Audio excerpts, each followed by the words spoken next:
굿모닝 마켓입니다. 요즘 시장을 움직이고 있는 건 바로 은행권 리스크, 은행주입니다.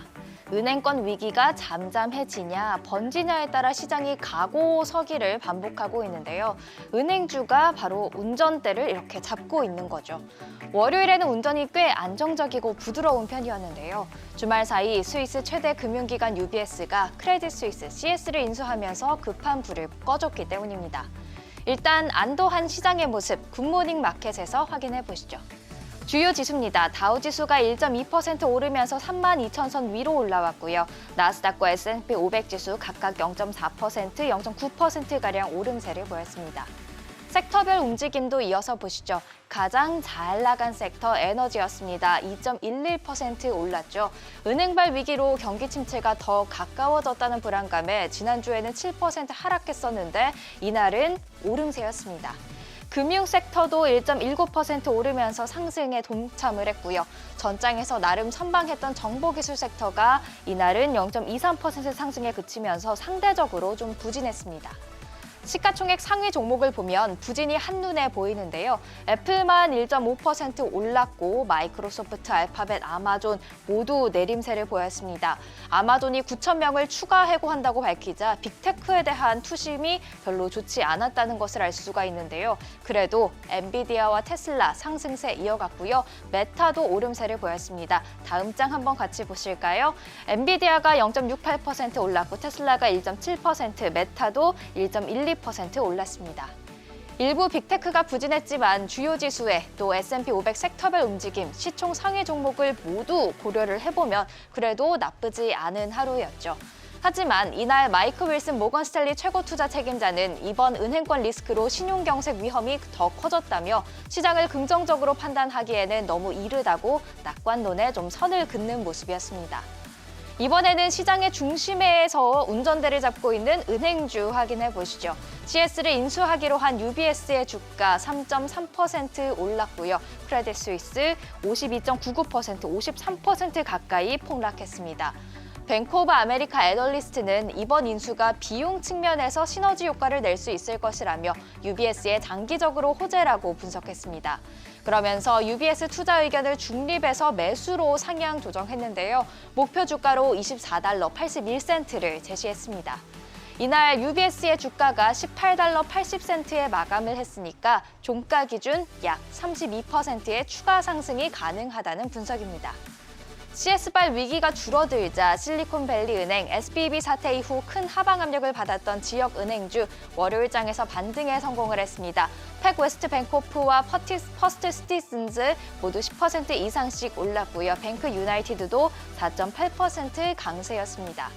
이에 비해 대형 은행주 상승세가 강하지는 않았지만 그래도 대체로 올랐는데요. JP모건부터 확인해 보시죠. JP모건 체이스가 1.06%, 모건 스탠리 1.73% 올랐고요. 뱅크 오브 아메리카는 조금 내렸습니다. 0.2% 약세였습니다.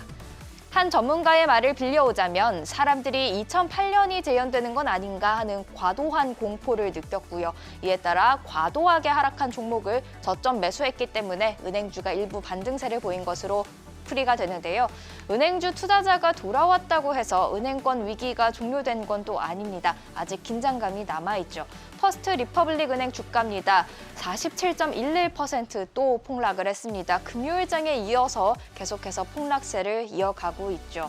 자, 이날도 47% 이상 폭락을 했는데 최근 대형 은행들로부터 지원을 받기로 했지만 유동성 문제를 해결하지 못할 수 있다며 S&P 글로벌이 신용 등급을 B+로 3단계나 낮췄는데 실제로 JP모건 CEO 주도로 2차 금융 구제 방안이 논의되고 있다는 소식이 들려오면서 계속해서 하방 압력을 받고 있는 겁니다.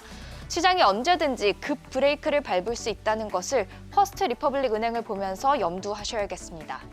그러니 은행주에 투자하고 싶으시더라도 재무 상태가 건강한 은행을 잘 고르셔야 합니다. 배지 그라색 모건 스탠리 애널리스트는 튼튼한 자본, 높은 유동성, 견고한 예금 기반을 갖춘 은행으로 이 세 곳을 꼽았고요. 만약에 범위를 금융주로 조금 더 넓힌다면 아메리칸 익스프레스까지 괜찮다라고 설명했습니다. 은행주가 아닌 종목을 탐색하고 계신다면 대차 대조표가 좋은 종목은 어떠신가요? 골드만삭스는 이번 은행권 리스크가 퍼질 때 대차 대조표가 강한 기업들이 시장을 아웃퍼폼했다며 재무제표 수치를 활용해서 기업의 파산 가능성을 측정하는 지표 알트만 Z스코어를 기반으로 10가지 종목을 선정했는데요. 알트만 Z스코어가 높을수록 대차 대조표가 강하다는 뜻입니다. 보시면 메타가 6.8, 테슬라가 12.7 나타내고 있고요. 보시면 39, 28까지도 보입니다. 한편 현지 시간 오늘 3월 FOMC 정례회의가 1일차에 돌입하는 만큼 이제 시장 운전대의 주인이 은행주에서 연준으로 바뀌지 않을까 싶은데요. 시장이 어떤 결말을 예상하고 있는지 한번 보겠습니다. CME 패드워치에 따르면 현재 시장은 0.25%포인트 인상 가능성을 76.8%로 보고 있습니다. 우리 시간 어제 저녁에는 동결 가능성에 힘이 좀 실리는가 했지만 은행주의 반등으로 다시 시장은 베이비 스텝으로 기울었습니다. 그럼에도 불구하고 골드만삭스는 연준이 금리를 동결할 것으로 예상된다고 밝혔는데요. 은행 시스템 불안감을 이유로 들었습니다. 반면 동결은 오히려 시장의 패닉 반응을 야기할 수 있을 것이란 반박도 있죠. 연준의 결정, 우리 시간 목요일 새벽에 확인할 수 있습니다. 유럽 주요국 증시도 CS발 위기가 줄어들면서 상승 마감했습니다. 닥스와 까크 지수가 1% 이상 올랐는데요. 유럽에서도 UBS와 크레딧 스위스의 주가는 엇갈렸습니다. 한번 같이 보실까요? UBS의 주가가 1.26% 오른 반면 크레딧 스위스의 주가 여기서 55.7% 폭락했습니다. 어제 아시아 증시는 UBS의 CSE 인수 발표 이후에 개장했음에도 불구하고 대체로 하락세를 보였습니다. 은행권 위기가 완전히 해소된 게 아니란 우려가 작용했다는 분석인데 오늘은 뉴욕 증시의 훈풍을 이어갈 수 있을지 주목됩니다. 일본 증시는 오늘 춘분절 공휴일로 휴장합니다. 비트코인 현재 오전 8시 기준 3,750만 원대의 거래가 되고 있습니다. 3,700만 원 선 잘 유지하고 있는데 이렇게 열흘 만에 1,100만 원 가까이가 뛰자 국내외를 불문하고 이번 상승세가 불장의 시작이다 이런 전망이 제기됐는데요. 전 코인베이스 최고 기술 책임자는 비트코인 가격이 90일 안에 100만 달러, 우리 돈으로 13억 원을 넘어설 것이란 주장을 펼치기도 했습니다. 반면 은행 시스템에 대한 불안이 약화되고 디지털 자산 규제가 강화되면 상승 동력이 다시 약해질 수 있다라는 분석도 있습니다. 참고하시면 좋을 것 같습니다. 은행권 위기가 다소 진정되자 국제 유가는 상승 마감을 했습니다. WTI가 배럴당 67달러 선의 거래를 마쳤고요.